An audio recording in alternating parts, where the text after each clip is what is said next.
Hello मेरे प्यारे साथियों, नमस्कार। मैं महेश राज गुप्ता स्वागत करता हूं आपके अपने YouTube चैनल परीक्षा एकेडमी पे। मेरे प्यारे साथियों, आज के सेशन में हम जो प्रश्न करने वाले हैं वो प्रश्न रहेंगे समान अध्ययन से प्रश्न। आज के सेशन में हम लोग करने वाले हैं जो कि सभी एग्जामों को देखते हुए यह सेशन आपको कराया जा रहा है। तो चलिए आज क्लास को शुरू करते हैं। उससे पहले मेरे प्यारे साथियों, अगर आप इस YouTube चैनल पर नए हो तो सबसे पहले चैनल को सब्सक्राइब कर लें और बेल आइकन को ऑन कर लें, जिससे आपको हर एक क्लास का नोटिफिकेशन आप तक समय समय पर पहुंचता रहे। तो चलिए आज की क्लास को शुरू करते हैं। तो चलिए, कितने लोग तैयार हैं आज की क्लास के लिए? देखिए, मैं इसमें बता देना चाहता हूँ, ये जो सामान्य अध्ययन का जो आपको क्लास कराया जा रहा है, इसमें सभी एग्जाम को देखते हुए, जो कि जेटेट के लिए भी समान अध्ययन आपको देखेंगे सिलेबस में है। बिहार स्टेट में आप देखते हैं 40 नंबर का जीके जीएस पूछता है, जिसमें 8 नंबर आप ऊपर छोड़ दो, उसमें मैथ होता है। 32 नंबर का आपका उससे पूछा जाता है, ठीक है।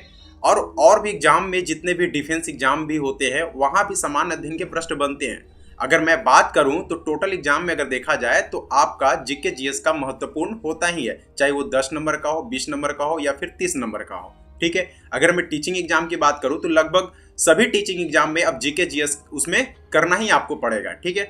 तो चलिए आज हम लोग शुरू करते हैं। आवाज का जो पहला प्रश्न है, चलिए उससे पहले मेरे प्यारे साथियों मैं आपको बता देना चाहता हूं, ठीक है, ये चैनल से जुड़ने के बाद आपको हर एक टॉपिक से, ठीक है, आपको क्या कराया जाता है, एमसीक्यू के द्वारा ही आपको क्या करते हैं, टॉपिक कवर कराए जाते हैं।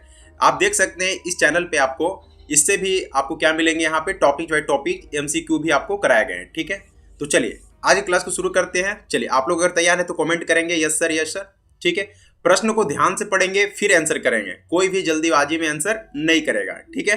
चलिए आज का पहला प्रश्न देखते हैं। पहला प्रश्न हमारा क्या है, चलिए देखिए पहला प्रश्न पढ़ेंगे। पहला प्रश्न चलिए यहाँ पे देखते हैं, पहला प्रश्न पढ़ते हैं, है ना। चलिए पहला है कि इनमें से किस शासक ने चतुर्थ बौद्ध संगीत कश्मीर में आयोजित की। आपको बताना है कि इनमें से वो कौन सा शासक है जिसने क्या किया कि चतुर्थ बौद्ध संगीत कहाँ पे करवाया था, कश्मीर में। तो सबसे पहले आपको याद रखना होगा कि चतुर्थ बौद्ध संगीत कहाँ पे हुआ, तो कश्मीर में हुआ, ठीक है। दूसरा पॉइंट, किसने करवाया, ये भी आपके लिए इंपॉर्टेंट है। चलिए आप लोग बताएंगे, क्या वो अशोक जी के द्वारा कराया गया था, अजात शत्रु जी के द्वारा कराया गया, कनिष्क के द्वारा या फिर कालाशोक के द्वारा कराया गया। चलिए आप लोग आंसर करेंगे।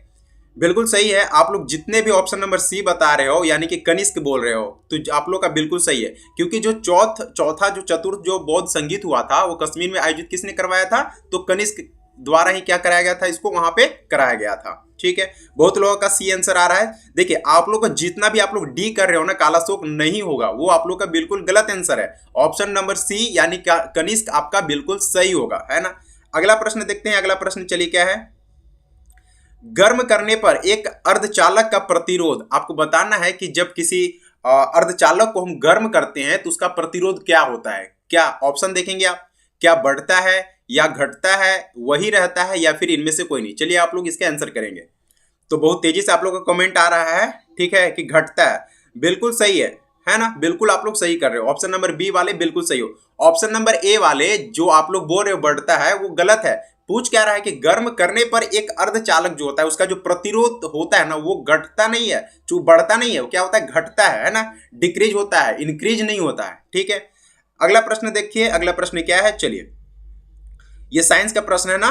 सौर भट्टी में प्रयुक्त होता है, आपको बताना है कि सौर भट्टी में प्रयुक्त होता है कौन से दर्पण वहां पे प्रयुक्त होता है। चलिए बताइए आप, क्या वहां पे समतल दर्पण प्रयुक्त होता है, अवतल दर्पण प्रयुक्त होता है, उत्तल दर्पण प्रयुक्त होता है या फिर इनमें से कोई नहीं। चलिए तो आप लोग का बहुत फास्ट आंसर आ रहा है, आप लोग का बिल्कुल सही है, यानी कि कौन सा होता है कि अवतल दर्पण, है ना। चलिए आप लोग का बिल्कुल सही है, कौन सा हो जाएगा, अवतल दर्पण। ऑप्शन बी वाले बिल्कुल आप लोग सही हो।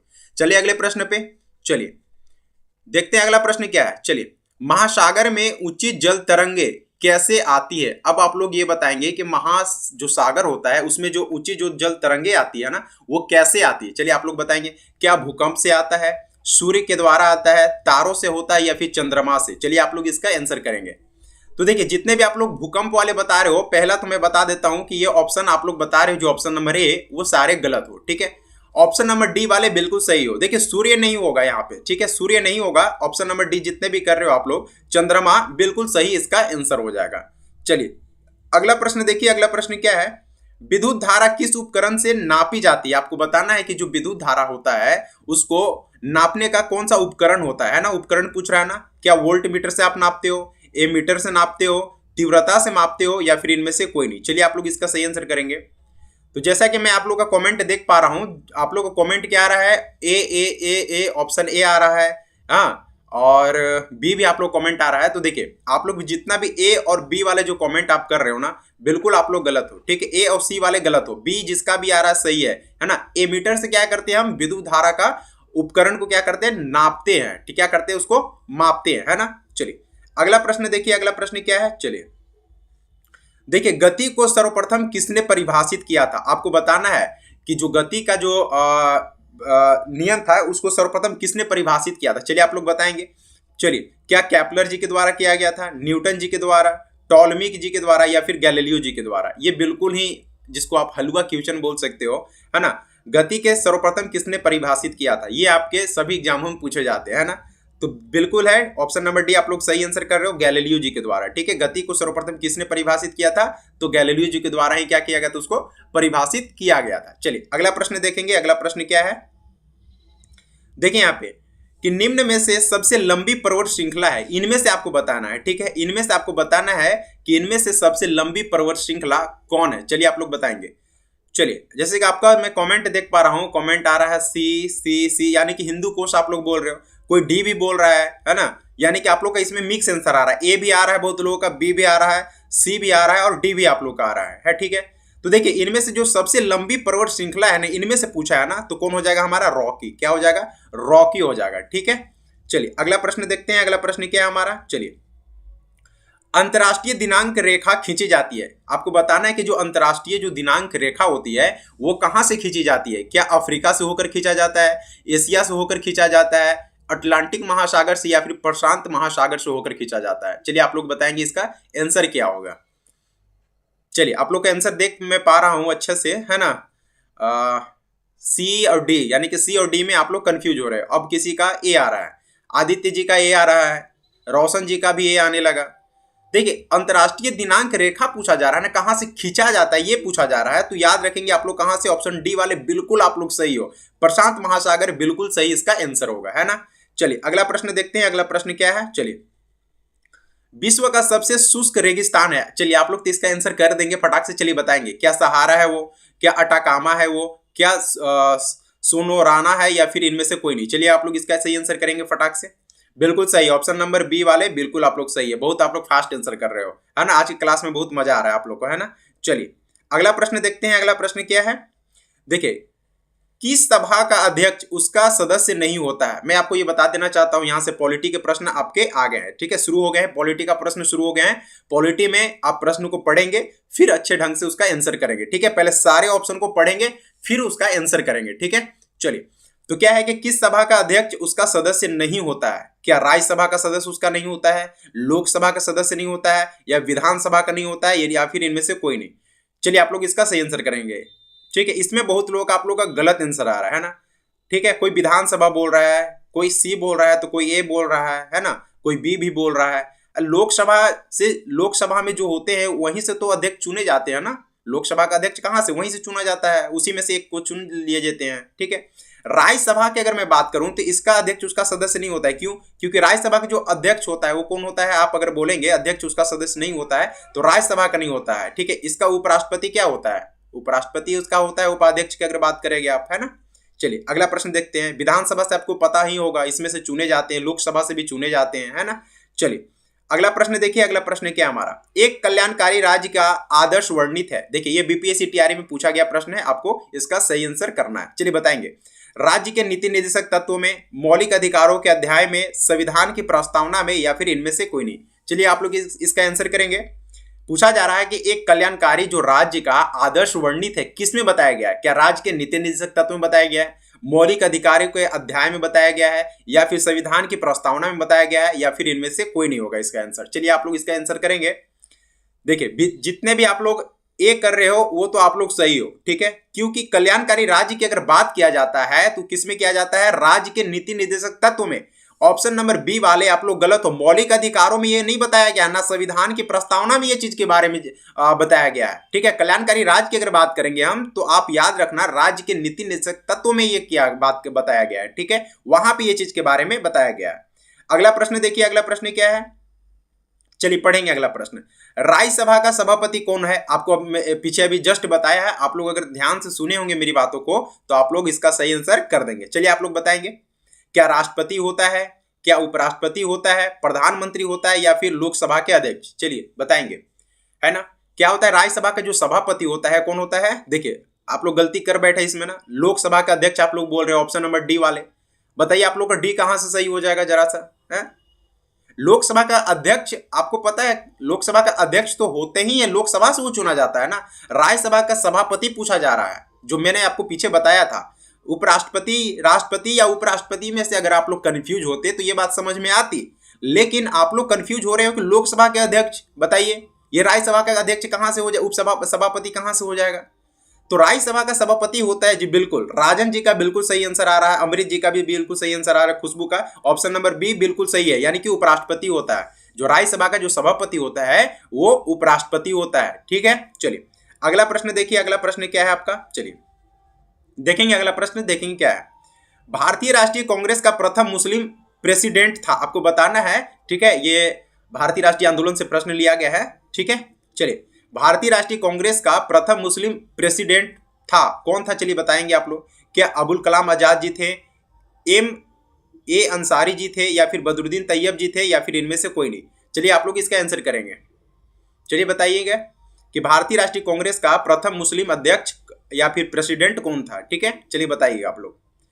बिल्कुल सही है, जितने भी आप लोग ऑप्शन नंबर सी कर रहे हो ना बिल्कुल सही हो। ठीक है, ए वाले अबुल कलाम आजाद नहीं होगा। ठीक है, ऑप्शन नंबर सी आप लोग का बिल्कुल सही है, बदरुद्दीन तैयब जी ही भारतीय राष्ट्रीय कांग्रेस के प्रथम मुस्लिम अध्यक्ष थे। ठीक है, चलिए अगला प्रश्न देखिए, अगला प्रश्न क्या है आपका, चलिए देखिए अगला प्रश्न है 1857 के बरेली विद्रोह का नेता कौन था? ये भी बीपीएससी टीआरई का प्रश्न है ना, टीआरई 2 का प्रश्न है। चलिए बताएंगे, क्या कुंवर सिंह थे, खान बहादुर थे, नाना साहब थे, या फिर इनमें से कोई नहीं? आप लोग बताएंगे 1857 की बरेली विद्रोह का नेता कौन था, इसका सबसे पहले आप लोग आंसर देंगे, और यहीं से मैं पूछूंगा फिर और भी जो आपके सामने दो ऑप्शन है उसमें से मैं फिर पूछूंगा कि ये लोग कहां से विद्रोह कर रहे थे। बिल्कुल सही है, आप लोग जितने भी बी कर रहे हो बिल्कुल सही हो, यानी कि खान बहादुर जी ही क्या थे, बरेली से वहां से विद्रोह कर रहे थे। 1857 को लीड करने का कार्य कौन कर रहे थे? खान बहादुर जी कर रहे थे। कुंवर सिंह कहाँ के? चलिए बताएंगे आप लोग, चलिए आप लोग लिख के बताएंगे कुंवर सिंह कहां से थे। बिल्कुल सही है, बिहार, बिल्कुल सही है। नाना साहब की बात बताएंगे आप लोग, कहां से थे? नाना साहब 1857 में कहां से विद्रोह लड़ रहे थे? चलिए आप लोग बताएंगे, कहां से नेतृत्व कर रहे थे ये? चलिए आप लोग बताएंगे जल्दी। नाना साहब,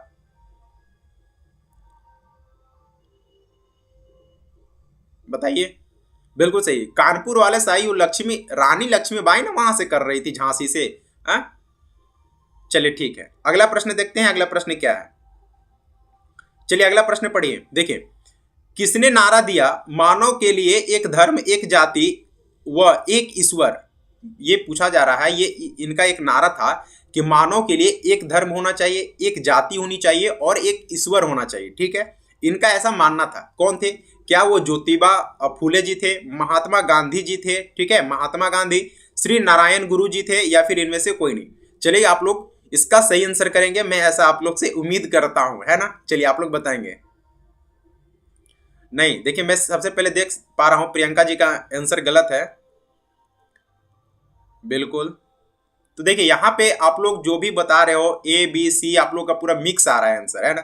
तो मैं आप लोग को ये बता देना चाहता हूं कि यह जो नारा दिए थे कि मानव के लिए एक धर्म, एक जाति और एक ईश्वर, ये हमारे थे श्री नारायण गुरु। ठीक है, कौन थे? श्री नारायण गुरु। ठीक है, नारायण नारायण करते हो ना, याद रख लेना। ठीक है, श्री नारायण गुरु जी क्या थे? इनका एक नारा था मानव के लिए एक धर्म, एक जाति और एक ईश्वर। ठीक है, अगला प्रश्न देखिए, अगला प्रश्न क्या है, चलिए किसे भारत का प्रथम आधुनिक व्यक्ति माना जाता है? इसका आप लोग सही आंसर करेंगे, ऐसा मैं आपसे उम्मीद कर सकता हूं, है ना, क्योंकि ये प्रश्न बहुत ही महत्वपूर्ण है, सभी एग्जामों में लगभग पूछा गया है ना।